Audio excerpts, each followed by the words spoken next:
silence. Un silence anormal, lourd, seulement brisé par les pleurs étouffés de très jeunes enfants. Nous sommes à Sarasota, en Floride, le 7 novembre 1997. Stevie Belushi, 13 ans, rentre de l'école, impatiente de raconter sa journée à sa mère. Mais lorsqu'elle pousse la porte, l'ambiance est glaciale. Elle trouve ses frères et sœurs quadruplés, âgés de 23 mois, errant dans la maison. Ils sont seuls, et ils sont couverts de sang. Paniquée, Stevie fouille la maison et se dirige vers la buanderie. C'est là qu'elle découvre l'horreur absolue. Sa mère, Sheila Belushi, gît dans une mare de sang. Les 4 petits témoins étaient présents. Ils ont tout vu. Ce n'était pas un cambriolage. Il n'y avait pas eu d'effraction. C'était une exécution. Bienvenue sur Traces perdues. Ce que vous allez entendre est une histoire vraie, une histoire de richesse, d'obsession et d'un contrat macabre. Si vous appréciez les enquêtes approfondies qui ne laissent aucune pierre non retournée, abonnez-vous dès maintenant, aimez cette vidéo et dites-nous en commentaire quelle affaire nous devrions couvrir ensuite.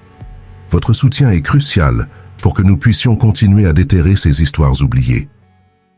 L'affaire qui éclate ce 7 novembre 1997 n'est pas un crime aléatoire. C'est l'aboutissement brutal d'une décennie de harcèlement, de terreur domestique et d'obsession. La victime, Sheila Belushi, 35 ans, était, selon sa famille, une femme merveilleuse et une mère dévouée.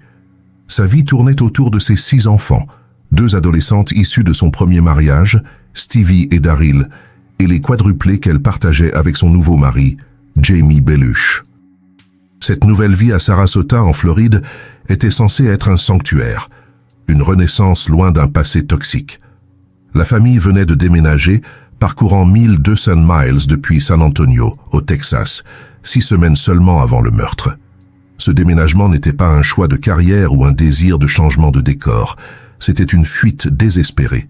Ils fuyaient la surveillance constante, le harcèlement et les menaces de l'ex-mari de Sheila, Allen Blackthorne. Blackthorne n'était pas un homme ordinaire, c'était un homme d'affaires prospère de San Antonio, un millionnaire qui avait bâti une véritable fortune dans l'industrie de l'équipement médical. Il vivait dans un manoir opulent valant plusieurs millions de dollars, un symbole de sa puissance et de ses gains financiers considérables. Sa richesse contrastait violemment avec la vie que Sheila essayait de reconstruire. La peur de la famille était si profonde qu'ils avaient commencé cette nouvelle vie dans le secret le plus total, ne révélant leur nouvelle adresse qu'à une poignée de parents proches. Mais l'argent de Blackthorne pouvait acheter n'importe quoi, y compris l'information. La peur de Sheila était profonde et finalement prophétique. Elle nourrissait la conviction absolue que Blackthorne finirait par la tuer. C'était une peur si spécifique qu'elle avait fait promettre à sa sœur « Si je ne suis pas là, tu trouveras Anne Rule et tu lui feras écrire mon histoire ». Le déménagement en Floride, destiné à assurer leur sécurité, n'a fait que déclencher l'inévitable. Blackthorne, furieux d'avoir perdu sa cible, a immédiatement engagé un détective privé pour la retrouver. Et il l'a retrouvée. Lorsque les enquêteurs arrivent sur la scène de crime haineuse, atroce et cruelle, ils notent immédiatement que le mobile n'est pas le vol. Rien n'a été pris dans la maison. Pour la famille de Sheila, dévastée, il n'y a qu'un seul et unique suspect. Le jour même du meurtre, Stevie Belushi, malgré son jeune âge et le choc, déclare à la police « La première personne qui m'est venue à l'esprit est Allen Blackthorne. C'était la seule explication logique. » La mère de Sheila renforce cette accusation. C'est la seule personne sur la face de la Terre qui ait jamais fait de mal à Sheila. Mais Blackthorne est à des milliers de kilomètres, au Texas. Il est protégé par sa fortune, ses avocats et une distance géographique qui semble le rendre intouchable. Pourtant, sur place, l'enquête commence. La police découvre que le tueur, malgré la nature professionnelle du crime, a laissé une traînée d'indices. Des voisins signalent avoir vu un homme suspect vêtu d'un treillis de combat près de la maison des Belushi, ainsi qu'une voiture blanche avec des plaques d'immatriculation du Texas. Sur la scène de crime, la police récupère une empreinte digitale, un couteau et une douille de balle. La plaque d'immatriculation du Texas va faire éclater l'affaire. Pour la famille de Sheila, dévastée, il n'y a qu'un seul nom qui résonne, Allen Blackthorne. Mais pour les enquêteurs de Sarasota, le nom de Blackthorne n'est à ce stade qu'une théorie. Une accusation émotionnelle d'une famille en deuil. Ils ont besoin de preuves. Et ces preuves ne se trouvent pas au Texas, du moins pas encore. Elles se trouvent sur la scène de crime et dans le quartier paisible de Sarasota. Le tueur a été brutal, mais il a été négligent. Il a laissé une traînée d'indices. Des voisins, secoués par l'agitation, rapportent avoir vu un homme suspect vêtu d'un treillis de combat, rôder près de la maison des Belluche, plus tôt dans la journée. Plus important encore, ils ont remarqué une voiture blanche avec des plaques d'immatriculation du Texas. Cette plaque d'immatriculation texane est une anomalie flagrante. C'est le premier lien tangible entre la scène de crime en Floride et l'état d'origine de l'ex-mari de Sheila. C'est un fil d'Ariane. Les enquêteurs de Sarasota travaillent avec une vitesse fulgurante. La plaque est tracée et elle mène à un homme nommé José Luis Del Toro Jr. Ce nom ne signifie rien pour la famille Belluche, mais son lieu de résidence, le Texas, signifie tout. C'est la confirmation que la menace qu'ils fuyaient, cette ombre qui planait sur leur économie domestique et leur sécurité, les a suivis sur plus de 1200 miles. La machine judiciaire s'emballe. 4 jours seulement après le meurtre de Sheila, les autorités obtiennent un mandat d'arrêt contre José Del Toro pour meurtre au premier degré. L'affaire contre l'homme de main est bouclée avec une rapidité stupéfiante. L'empreinte digitale récupérée sur la scène de crime, au milieu des petites empreintes de pas sanglantes des quadruplés, est une correspondance parfaite avec Del Toro. Mais ce n'est que le début. Une perquisition de sa voiture au Texas révèle une véritable boîte de Pandore, le kit de l'assassin. À l'intérieur, la police découvre le pistolet de calibre 45, utilisé pour abattre Sheila Belluche. L'arme n'est pas juste similaire. Les analyses balistiques confirmeront que c'est l'arme qui a tiré la balle fatale dans le visage de Sheila. Ils trouvent également les indications pour se rendre à la maison des Belluche. Pas un GPS moderne, mais des notes.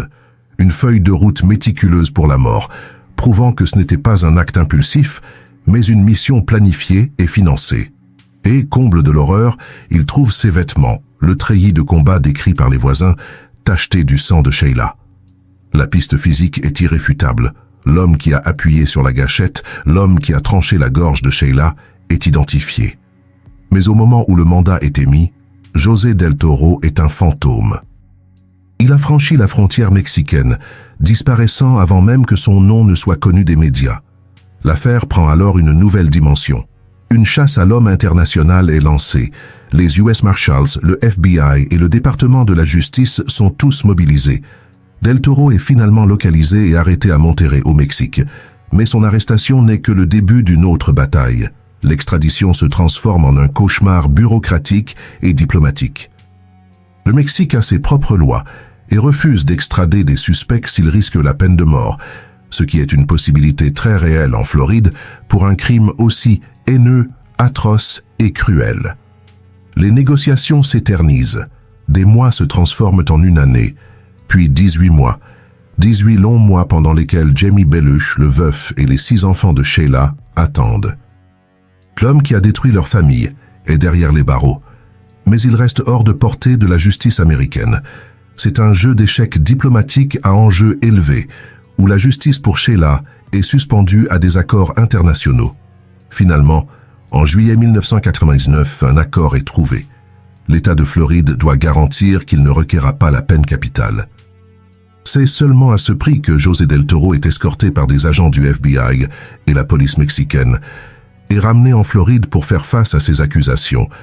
Et c'est ici que cette affaire révèle sa nature profonde et glaçante. C'est une histoire en 2 parties, une dichotomie parfaite entre le travailleur manuel et le commanditaire. D'un côté, l'homme de main. L'affaire contre José Del Toro, l'exécuteur, est résolue en 4 jours. Pourquoi ? Parce qu'il était l'outil. Il s'est sali les mains. Il a laissé des empreintes, du sang, des indices physiques. Il était l'employé payé pour faire le sale boulot, pour un gain de quelques milliers de dollars. Mais de l'autre côté, il y a le suspect numéro 1 de la famille, Allen Blackthorne. Pendant ces 18 mois de traque internationale, pendant que la justice américaine dépensait des ressources économiques considérables pour récupérer le tueur à gages, que faisait Allen Blackthorne ? Il jouait au golf. Il est le PDG de ce meurtre. Il est un millionnaire vivant dans un manoir d'1 million de dollars au Texas.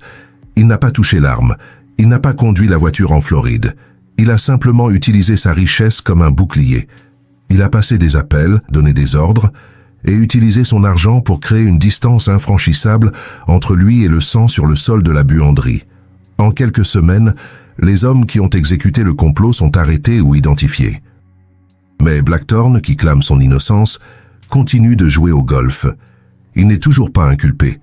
Près de 2 ans plus tard, en novembre 1999, alors que Del Toro est en prison en Floride, Blackthorne vit toujours comme un millionnaire, accordant des interviews à la télévision depuis un terrain de golf, protégé par sa fortune et son armée d'avocats. Cet écart de 2 ans illustre l'immense défi juridique pour connecter le commanditaire propre à l'exécuteur sale. L'argent de Blackthorne lui a acheté 2 ans de liberté et l'illusion de l'impunité.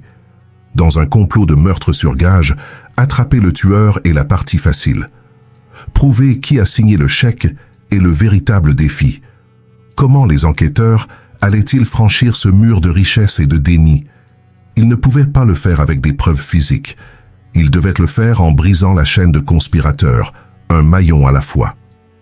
L'enquête sur le meurtre de Sheila Belush s'est rapidement scindée en 2 fronts distincts. D'un côté, il y avait le front physique, en Floride, qui s'est refermé sur le tueur à gages, José Del Toro, en seulement 4 jours, grâce à des preuves tangibles. De l'autre, il y avait le front financier et psychologique basé au Texas, menant au millionnaire Allen Blackthorne. Pendant près de 2 ans, ce deuxième front est resté froid, protégé par un mur de richesse et d'intermédiaires. Pour les procureurs, relier le gain financier de Blackthorne à l'acte sanglant de Del Toro était le véritable défi. Il leur fallait briser la chaîne, maillon par maillon. Cette chaîne était composée de 4 hommes. Au sommet, le commanditaire et financier, Allen Blackthorne, l'ex-mari de la victime. Tout en bas, l'exécuteur José Luis Del Toro Jr. Mais comment l'ordre est-il passé de l'un à l'autre? La réponse se trouve dans les 2 maillons intermédiaires. Le premier contact de Blackthorne était Daniel Danny Rocha. Rocha n'était pas un criminel endurci. Il était décrit comme une connaissance de golf de Blackthorne, un homme avec un casier judiciaire mineur. Il représentait le pont parfait entre le monde luxueux des terrains de golf privés et celui des faveurs obscures. Rocha, à son tour, a recruté son ami, Samuel Sammy Gonzalez. Gonzalez était le recruteur, l'homme de terrain chargé de trouver un associé pour exécuter le contrat. Et Gonzalez n'a pas eu à chercher bien loin. Il a engagé le maillon final, son propre cousin José Luis Del Toro Jr., décrit comme athlétique, rapide et puissant. L'enquête a permis de reconstituer cette chaîne, mais elle devait aussi répondre à la question fondamentale. Pourquoi? Le mobile était une décennie d'animosité pure, une bataille amère et prolongée concernant la garde des enfants et la pension alimentaire, qui avait défini les 10 années suivant le divorce de Blackthorne et Sheila en 1987. Ce conflit n'était pas nouveau, il était ancré dans la violence. Blackthorne avait déjà plaidé coupable d'avoir battu Sheila en 1987. La bataille juridique qui a suivi était toxique, remplie d'accusations mutuelles. Blackthorne affirmait que Sheila maltraitait physiquement leurs 2 filles, Stevie et Daryl. En retour, Sheila avait accusé Blackthorne d'avoir abusé sexuellement de l'une d'elles. Bien que Blackthorne ait nié ces accusations, les procureurs ont soutenu qu'elle l'avait rendu furieux et constituait un mobile principal pour le meurtre. Les menaces de Blackthorne contre Sheila étaient anciennes, documentées et d'une spécificité effrayante. Dès 1985, il l'avait prévenue que si jamais elle le quittait, il la tuerait ou la ferait tuer. Il avait également menacé de lui mutiler le visage et de s'assurer qu'elle ne marcherait plus jamais. Le complot a été activé lorsque Blackthorne a comploté pour engager un homme pour la passer à tabac. Il a approché Danny Rocha, utilisant la fausse affirmation que Sheila abusait de leur fille, comme justification. Plus tard, Rocha a prétendu que sa motivation était d'aider ses enfants qu'il croyait être en danger. Cependant, les procureurs ont présenté au procès un mobile bien plus plausible. Un mobile lié à l'économie et à l'ambition. L'argent. Blackthorne aurait promis à Rocha de le récompenser avec un partenariat dans un nouveau terrain de golf. Un gain financier potentiel énorme, qui valait bien plus que n'importe quel paiement en espèces. Et le paiement pour l'acte lui-même? L'argent était le moteur. Blackthorn était disposé à payer $50 000 pour le travail. Rocha a contacté Sammy Gonzalez, lui donnant $4 000 pour qu'il engage quelqu'un. Gonzalez a ensuite recruté son cousin Del Toro, qui a accepté de mener l'attaque pour $14 000. Gonzalez a également témoigné que Blackthorn avait sucré l'affaire, offrant une prime d'incitation de $10 000, sans poser de questions si et quand il récupérerait ses filles. Pendant toute l'enquête et le procès, les intermédiaires, Rocha et Gonzalez, ont maintenu la même histoire. Le plan était seulement de secouer Sheila, de lui faire peur, de la passer à tabac pour l'intimider dans la bataille pour la garde des enfants. C'était leur ligne de défense. Ils n'avaient jamais eu l'intention de la tuer. Mais les véritables intentions de Blackthorn, le commanditaire, ont été révélées par ses propres mots. Dans la nuit du meurtre, Danny Rocha s'est rendu chez Blackthorn pour lui annoncer ce qui s'était passé. En apprenant que Sheila avait été tuée à son domicile, la réaction de Blackthorn ne fut ni le choc ni l'horreur. Ce fut la colère. Il a dit à Rocha qu'ils avaient merdé. Sa plainte spécifique, enregistrée dans les documents du tribunal, expose la vérité glaciale. Blackthorn était furieux parce qu'il n'avait pas suivi sa directive de se débarrasser de son corps pour qu'il ne soit pas retrouvé. Cette seule déclaration a anéanti la défense du passage à tabac. Elle a prouvé que Blackthorn avait donné une directive claire pour un meurtre si définitif que le corps était censé disparaître. Son seul souci n'était pas la perte d'une vie humaine, mais l'exécution négligée qui avait laissé une piste. Le meurtre de Sheila Belluche n'était pas un accident. C'était un contrat d'affaires qui avait mal tourné, non pas dans son objectif, mais dans sa dissimulation. Pendant 2 ans et demi, Allen Blackthorn avait vécu comme un homme intouchable. Protégé par sa fortune d'1 million de dollars, il avait continué ses parties de golf, géré ses affaires et maintenu une façade de normalité, tout en étant le suspect numéro 1 dans l'esprit de la famille de Sheila et des enquêteurs. Mais les procureurs n'avaient pas abandonné. Ils construisaient méticuleusement un dossier, non pas basé sur le sang et les empreintes, mais sur les transactions financières, les appels téléphoniques et, surtout, sur la parole des hommes qui l'avaient payé. Le fait que le complot ait été fomenté au Texas pour commettre un meurtre en Floride a fait basculer l'affaire dans une juridiction supérieure. Ce n'était plus seulement un meurtre d'État, c'était un crime fédéral. Les procureurs ont qualifié l'affaire de règne de terreur s'étendant sur 2 États. Le procès d'Allen Blackthorn s'est finalement ouvert devant un tribunal fédéral à San Antonio, au Texas. L'homme qui avait utilisé son argent pour orchestrer la mort à distance était maintenant jugé sur son propre territoire, mais par le gouvernement fédéral. Il faisait face à 2 accusations capitales: conspiration de meurtre sur gage entre États, 18 TC XT RS $1958, et violence domestique entre États, avoir fait traverser les frontières d'un État à une autre personne pour commettre un acte de violence domestique, 18 ZZ XTS $2661. La salle d'audience était tendue. D'un côté, Allen Blackthorn, l'incarnation de la richesse et du succès, niant catégoriquement toute implication. Il avait même déclaré à l'émission Quarry with Hours, lors d'une interview sur un terrain de golf: « Je n'ai absolument rien à voir avec ça. Point final. » Sa défense était simple et reposait sur sa crédibilité en tant qu'homme d'affaires respecté face à celle de criminels avérés. Ses avocats, sans doute payés à grands frais grâce à ses gains considérables, ont soutenu qu'il était la victime d'un coup monté. Ils ont dépeint les conspirateurs comme des menteurs opportunistes, essayant d'alléger leur propre peine en accusant le gars riche. De l'autre côté, l'accusation qui devait prouver le lien. Les procureurs ont présenté un dossier méticuleux, introduisant plus de 400 pièces à conviction. Mais l'affaire ne reposait pas sur les objets. Elle reposait sur les hommes. Le témoin principal était Danny Rocha, l'intermédiaire, la connaissance de golf. En tant que seul conspirateur ayant eu un contact direct avec Blackthorn, son témoignage était la pierre angulaire de l'affaire du gouvernement. Pendant 3 jours exténuants à la barre, Rocha a identifié Blackthorn comme le cerveau et le financier du complot de meurtre. Il a détaillé les rencontres, les justifications, l'abus présumé des enfants et la promesse de gain, le partenariat dans le nouveau terrain de golf. Le témoignage de Rocha a été corroboré par Samuel González, le recruteur, qui a détaillé la mécanique du complot, les paiements et l'incitation financière de $10 000 offerte par Blackthorne pour la garde de ses filles.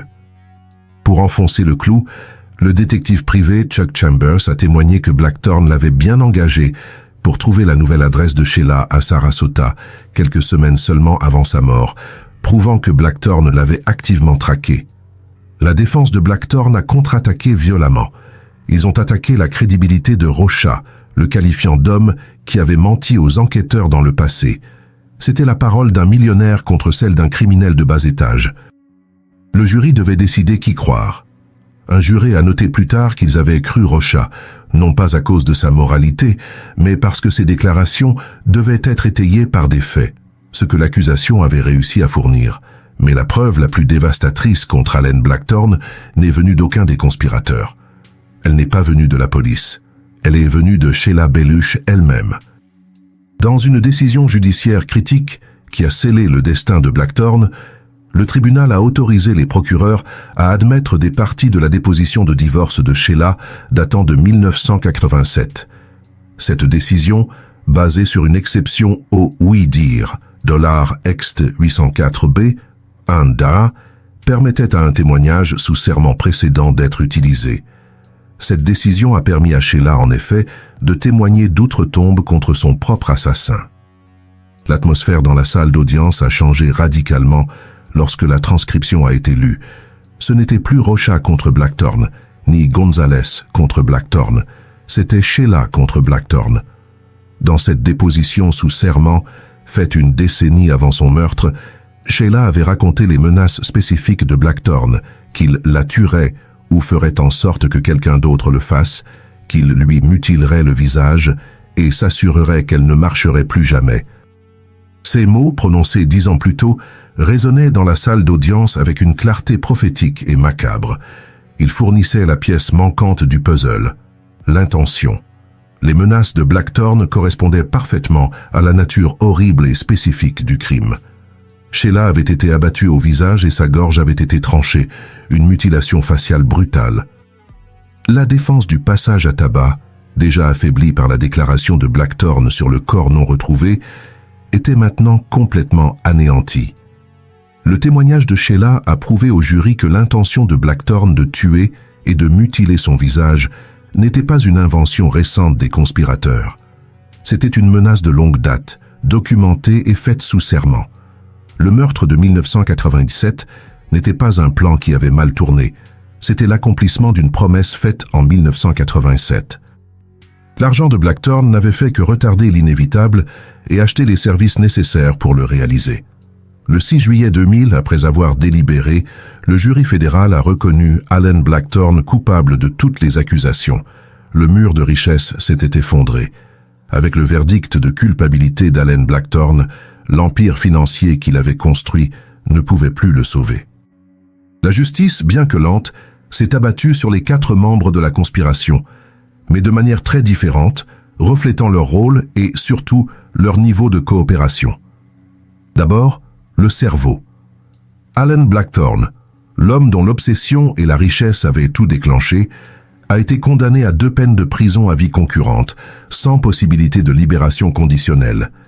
Sa vie de millionnaire, remplie de terrains de golf et de manoirs, s'est brutalement achevée. La prison n'a pas été tendre avec lui. En 2001, il a été presque tué lors d'une attaque par un gang de prisonniers au pénitencier fédéral de Beaumont, au Texas. Il a ensuite été placé à l'isolement et transféré. Allen Blackthorne est mort à l'âge de 59 ans, le 18 novembre 2014, alors qu'il était incarcéré au pénitencier fédéral de Terre Haute, dans l'Indiana. Sa fortune n'a pu lui acheter ni la sécurité en prison, ni sa liberté. Ensuite, le tueur à gages, José Luis del Toro Jr. C'est l'homme qui avait laissé ses empreintes et le sang de Sheila sur ses vêtements. Après sa longue extradition du Mexique en 1999, il a été reconnu coupable et purge actuellement une peine de prison à vie. Lors de sa sentence, il a livré un discours troublant de 35 minutes aux veuves de Sheila, Jamie Bellush, et à sa famille. Il a déclaré « « Je mérite de mourir » avant de se mettre à chanter une chanson sur la miséricorde. Viennent ensuite les intermédiaires, dont les destins ont été diamétralement opposés, illustrant parfaitement l'économie du système judiciaire. Daniel « Danny » Rocha, la connaissance de golf de Blackthorn, l'homme à qui l'on avait promis un partenariat lucratif, a été reconnu coupable en 1999 et a également reçu une peine de prison à vie. Fait crucial, Rocha avait refusé un accord avec le procureur qui aurait réduit sa peine en échange de son témoignage contre Blackthorn. Il a parié qu'il pourrait battre l'accusation et a tout perdu. Il a depuis déposé de multiples appels infructueux pour faire annuler sa peine. Et enfin, Samuel « Sammy » Gonzalez, le recruteur. Gonzalez a été le seul conspirateur à comprendre le gain qu'il pouvait tirer de la situation. Il a été le seul à conclure un accord de plaidoyer avec les procureurs. En échange de sa coopération totale, qui incluait un témoignage crucial contre Danny Rocha, il a reçu une peine considérablement réduite. Il a purgé 19 ans et est sorti de prison. Ces résultats divergents révèlent une stratégie claire de la part de l'accusation. Le seul conspirateur qui a pleinement coopéré a retrouvé le chemin de la liberté. Les trois autres, le cerveau qui a financé l'opération avec sa richesse, le tueur qui a exécuté le contrat et l'intermédiaire qui a refusé de coopérer, ont tous reçu la même sentence, la vie derrière les barreaux. L'argent d'Allen Blackthorn a pu acheter un meurtre, mais il n'a pas pu acheter le silence de tous les maillons de la chaîne. L'affaire Sheila Bellush n'est pas seulement l'histoire d'un meurtre sur gage, c'est le chapitre final d'une décennie de terreur domestique, financée par une richesse obsessionnelle. C'est l'histoire de 4 petits témoins, des quadruplés de 23 mois, laissés des heures dans une buanderie avec le corps de leur mère. La peur prophétique de Sheila, qu'il la tuerait et lui mutilerait le visage, s'est réalisée, mais sa voix, entendue d'outre-tombe grâce à une déposition vieille de 10 ans, a finalement scellé le destin de son assassin.